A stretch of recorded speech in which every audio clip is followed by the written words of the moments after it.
Um terremoto de 6,4 graus de magnitude atingiu a Argentina ontem à noite. Você vai ver também. A vacinação contra a Covid começou em vários estados brasileiros. A Anvisa vai analisar um novo pedido para 5 milhões de doses da Coronavac. Em Manaus, o governo autorizou a ampliação de vagas do Mais Médicos. E o presidente dos Estados Unidos, Donald Trump, anunciou a liberação da chegada de passageiros vindos do Brasil. Mas o presidente eleito Joe Biden anunciou que a proibição vai continuar. Você vai ver a partir de agora no Jornal Toda Hora, edição da tarde. Olá, boa tarde. Um terremoto atingiu a Argentina ontem à noite, por volta das 11h30 da noite no horário de Brasília. As primeiras informações são de que pelo menos 3 pessoas, 2 crianças e um adulto, ficaram feridas. O fenômeno de magnitude 6,4 graus atingiu a província de San Juan, que fica perto da fronteira com o Chile. O epicentro do terremoto foi a 20 quilômetros de profundidade e vários tremores de magnitude inferior foram registrados nos minutos seguintes. O tremor foi sentido por brasileiros no Rio Grande do Sul e também em São Paulo. Até o momento não há informações sobre mortos. E um brasileiro viveu de perto o medo causado pelo tremor de terra na Argentina. O pastor Anselmo Batistella, da Igreja Internacional da Graça de Deus, mora há 11 anos em Buenos Aires, bem próximo do epicentro do terremoto. E em entrevista à reportagem do HIT Notícias, ele conta como foram os momentos de tensão. Bom, ontem, 11 horas da noite, a gente estava terminando uma transmissão aqui ao vivo que a gente realiza por Facebook, por YouTube. E de repente, sentado na mesa, a gente começou a ver as coisas como que se movendo, a mesa se movendo assim, balançando. E a gente, no primeiro momento, pensa, é uma tontura, a gente pensa que pode estar acontecendo, mas depois a gente vai vendo que a coisa segue. E aí nessa hora eu falei, chamei minha família e tal. Alguém está vendo? E o que está acontecendo? Que o apartamento está balançando, as coisas estão se movendo. Aí minha filha disse, sim, está movendo aqui a pia do lavabo. É uma coisa assim, a gente que mora há 11 anos acá nunca passou por uma experiência assim, não? No Brasil a gente enfrentou enchente, tudo, inundação, mas essa experiência é muito estranha, né? Primeiro, você não sabe se é um problema estrutural do prédio, e ninguém imagina que vai ser um terremoto. E aí a gente, então, imediatamente pôs um sapato, desceu até a parte de baixo do edifício, eu que moro no 8º andar, no último andar de um edifício aqui em Buenos Aires. E naquele momento os moradores também estavam descendo, havia algumas pessoas mais idosas, assim, um estado muito de medo, de pânico, né? Sem saber o que estava acontecendo, e assim foi a experiência, assim, que mesmo estando a 1000 quilômetros, enfrentamos isso. Falando com alguns irmãos aqui que vivem mais perto do epicentro, que vivem na região de San Juan, de Mendonça, que são províncias que estão a quase 1000 quilômetros aqui de Buenos Aires, eles comentaram que alguns ficaram sem luz, outros escutaram como uma explosão, mas graças a Deus estamos todos bem e com a proteção do nosso bom Deus. A Anvisa analisa o pedido de autorização para usar mais quase 5 milhões de doses da Coronavac. A agência já concedeu o aval para o primeiro lote de 6 milhões de doses da vacina. A nova autorização pedida à Anvisa é para a liberação do novo lote de 4.800.000 doses da vacina Coronavac. O diretor do Instituto Butantan, Dimas Covas, afirmou que espera que a decisão seja emitida em um curto espaço de tempo, já que parte da documentação já foi analisada no primeiro pedido. Dimas ainda disse que esse pedido deve servir para toda a produção local da Coronavac e não apenas para o lote de agora. Ele falou que espera chegar à produção adicional de 35 milhões de doses. Um novo carregamento de matéria-prima para a produção da Coronavac já está pronto para embarque, mas aguarda a liberação do governo da China. A previsão é de que os insumos para 5,5 milhões de doses da Coronavac cheguem da China já na semana que vem. O Distrito Federal e outros 26 estados já começaram a vacinar contra a Covid-19. As doses da Coronavac chegam a todos os estados e Rondônia foi o último a receber a vacina. Estados brasileiros em todas as regiões do país já iniciaram a vacinação contra a Covid-19. Em Rondônia, o voo com 49 mil doses da Coronavac pousou na base aérea de Porto Velho por volta das 11 horas da manhã. Lá ainda não há previsão para a divisão de remessas aos 52 municípios e nem para o envio de um novo lote. Muitos estados receberam ainda ontem as vacinas e logo deram início na campanha de vacinação. Na manhã desta terça-feira, a vacinação começou com profissionais da saúde, indígenas e idosos de casa de repouso no Pará, na Bahia, na Paraíba, no Amapá, em Roraima, no Rio Grande do Norte, Pernambuco, Acre, Alagoas, Sergipe e Distrito Federal. Em Fortaleza, o centenário indígena José Pereira dos Santos, de 106 anos, que é o mais velho senhor do lar Torres de Melo, foi o segundo idoso a ser vacinado contra a Covid. José reagiu com tranquilidade e disse que foi só uma picadinha. O estado do Rio de Janeiro deu início ontem à vacinação contra a Covid-19. Um dos pontos turísticos mais famosos do mundo foi o local escolhido para começar a campanha. Uma cerimônia realizada aos pés do Cristo Redentor marcou o início oficial da vacinação contra a Covid-19 no Rio de Janeiro.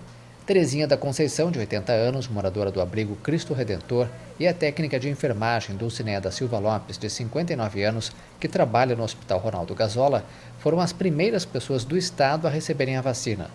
O estado do Rio vai receber 487.520 doses, direcionadas aos grupos prioritários: trabalhadores da saúde que atendem pacientes de Covid-19, idosos em abrigos de longa permanência e indígenas. Caberá à cidade do Rio, inicialmente, 231 mil doses da vacina, sendo que 110 mil serão entregues numa primeira remessa. O governo federal autorizou a ampliação emergencial de vagas do Mais Médicos em Manaus. A decisão foi publicada hoje no Diário Oficial da União. A ampliação emergencial e temporária das vagas do projeto Mais Médicos para o Brasil na cidade de Manaus foi autorizada pelo ministro da Saúde, Eduardo Pazuello.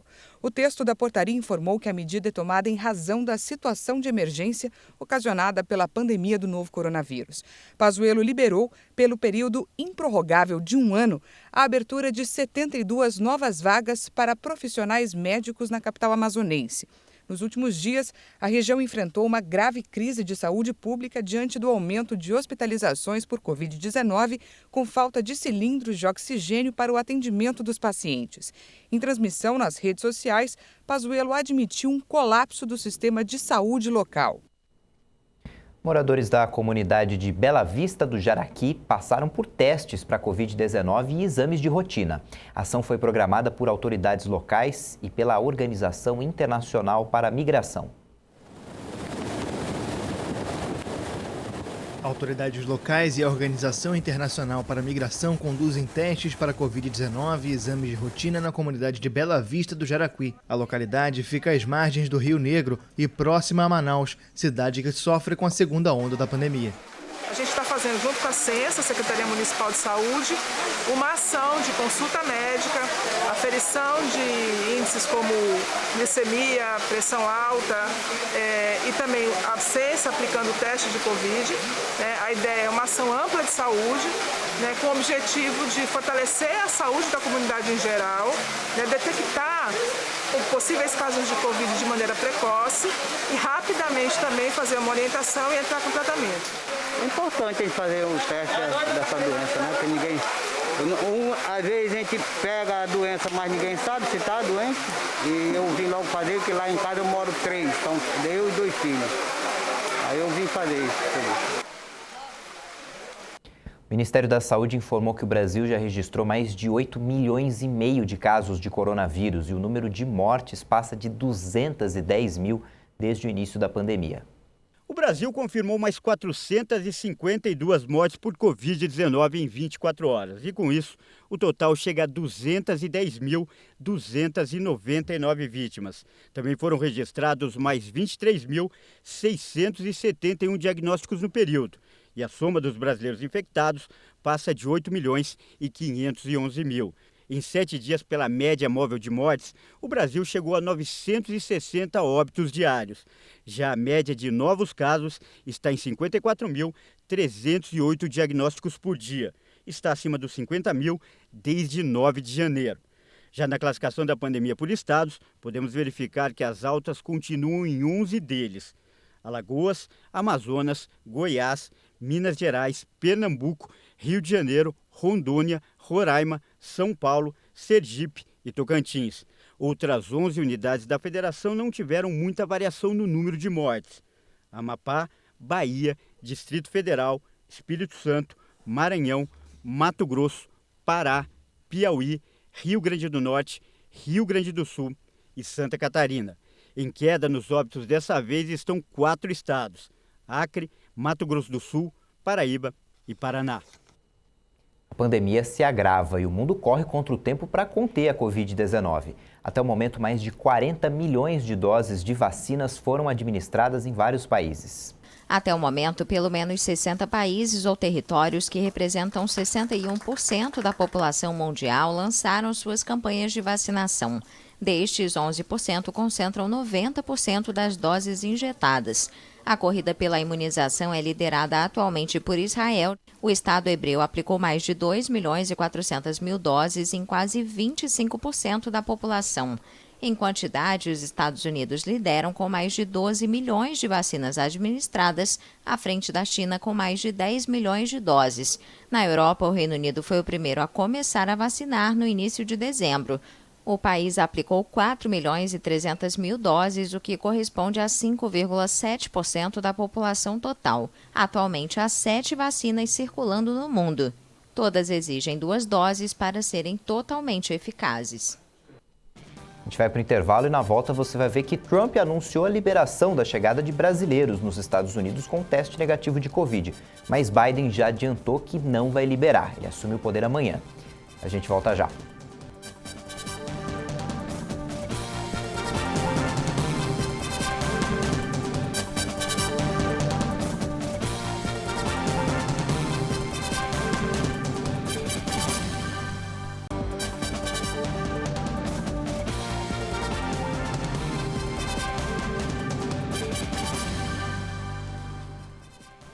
Depois de registrar um novo recorde de mortes em 24 horas, Portugal adotou novas medidas contra a pandemia de Covid-19. Os novos protocolos vão ser adotados após 167 mortes pela doença em 24 horas no país, um novo recorde. Todos os estabelecimentos de qualquer natureza devem encerrar às 20 horas nos dias úteis e às 13 horas aos fins de semana, com exceção do retalho alimentar, que aos fins de semana se poderá prolongar até às 17 horas. O primeiro-ministro também agradeceu a redução de 30% na circulação de pessoas, mas afirmou que os índices registrados ainda não são suficientes.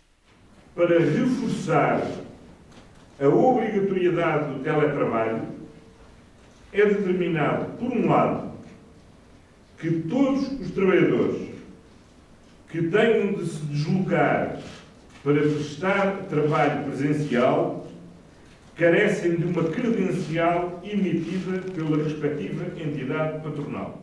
Diante do aumento do número de casos de Covid-19 e da pressão crescente sobre hospitais do país, o governo português impôs um novo bloqueio que começou na última sexta-feira. De acordo com um balanço atualizado da Universidade Johns Hopkins, Portugal tem mais de 556 mil contágios confirmados e pouco mais de 9 mil mortes pela doença. A Noruega descartou um possível vínculo entre a morte de 33 idosos e a vacina que eles receberam contra a Covid-19. Autoridades do país reiteraram a recomendação de uma avaliação médica antes de imunizar pessoas muito frágeis ou doentes. A Noruega indicou nesta segunda-feira que não há vínculo estabelecido entre a vacina da Pfizer-BioNTech contra a Covid-19 e a morte de idosos vacinados no país. Segundo autoridades, desde o início da campanha de vacinação no final de dezembro, o país escandinavo registrou 33 mortes de pessoas que receberam a primeira dose do imunizante. Sobre os 13 casos estudados mais a fundo, a diretora da Autoridade Norueguesa de Saúde Pública, Camilla Stoltenberg, disse: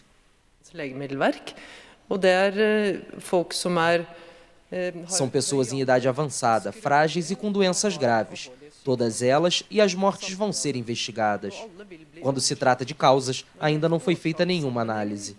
É importante lembrar que, em média, cerca de 45 pessoas morrem todos os dias em asilos na Noruega. Por isso, não é um dado que represente qualquer excesso de mortalidade ou que estejam relacionadas às vacinas. No entanto, após o relatório das mortes, a Noruega reiterou a recomendação de realizar uma avaliação médica antes de vacinar pessoas muito frágeis ou doentes, como já ocorre em outros países. Várias nações informaram sobre mortes posteriores à vacinação, mas autoridades de saúde acreditam que não é possível estabelecer um vínculo com a vacina. Quando a gente compara com outros países, o Japão conseguiu controlar a pandemia. Foram 4.500 óbitos, mas a crise de saúde escancarou as diferenças sociais e os pobres estão cada vez mais vulneráveis.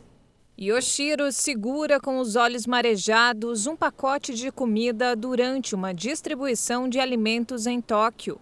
O objetivo é ajudar pessoas que lutam para sobreviver na terceira maior economia do mundo, em meio à pandemia de coronavírus. No Japão, isso não é muito noticiado, mas muitas pessoas estão dormindo em estações de trem em caixas de papelão. Algumas estão morrendo de fome, muitas passam fome e é difícil. Eu vi a pessoa sem teto, mas agora muitos jovens estão nesta situação.